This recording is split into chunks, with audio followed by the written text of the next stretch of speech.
L'agroforesterie, c'est l'ensemble des pratiques agricoles qui associent sur un même espace des arbres à une culture ou à de l'élevage. Donc les arbres, ils peuvent être au centre de la parcelle, ils peuvent être sur les bords, comme les bocagères, ou encore en peuplement forestier. L'objectif étant de récolter ce qui est produit sous ces arbres ou au pied de ces arbres, où les animaux vont aller pâturer au pied de ces arbres ou sous ces arbres. Les systèmes agroforestiers rendent de multiples services écosystémiques, et si on se recentre sur l'eau, ils sont déjà très nombreux. Alors, tout d'abord, je pourrais citer l'augmentation du taux de matière organique au pied des arbres, donc lié à la décomposition des feuilles, à la décomposition des branches, et tout cela favorise l'infiltration et la rétention d'eau, donc ce qui est particulièrement important.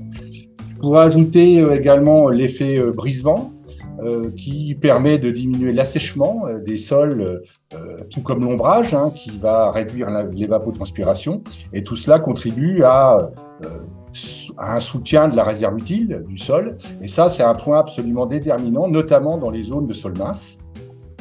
Et puis, peut-être le troisième point qui me semble important, c'est les haies favorisent le cloisonnement du paysage, donc le contrôle du ruissellement, ce qui évite que ces eaux qui circulent sur les versants, sur les terres agricoles, n'aillent rejoindre les cours d'eau et donc les polluer, aussi bien avec les matières en suspension, c'est-à-dire la terre qui est transportée, que par les polluants qui sont aussi transportés.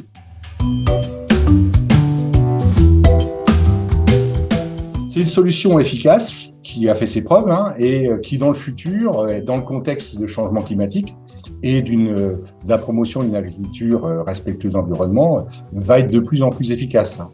Nous allons nous heurter à des sécheresses récurrentes où la ressource en eau va être extrêmement sollicitée. Donc, la haie, l'arbre, même les boisements, donc seront un outil moderne pour atténuer et s'adapter au changement climatique. Et ça, dans le domaine de l'eau, mais également dans le domaine du stockage du carbone ou de la biodiversité. Donc, dans plein d'autres domaines, c'est un outil profondément moderne.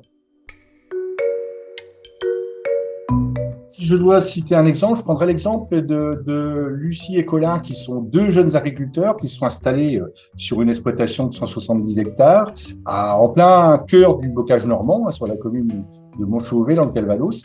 Et leur projet d'élevage à la fois bovin et ovin s'appuie sur un système tout terme, mais surtout sur des replantations de linéaires importants de haies et aussi de vergers. Donc c'est un bel exemple de système bien pensé, bien adapté et résilient face aux enjeux climatiques et à la maîtrise de la ressource en eau qui se profile devant nous, quoi.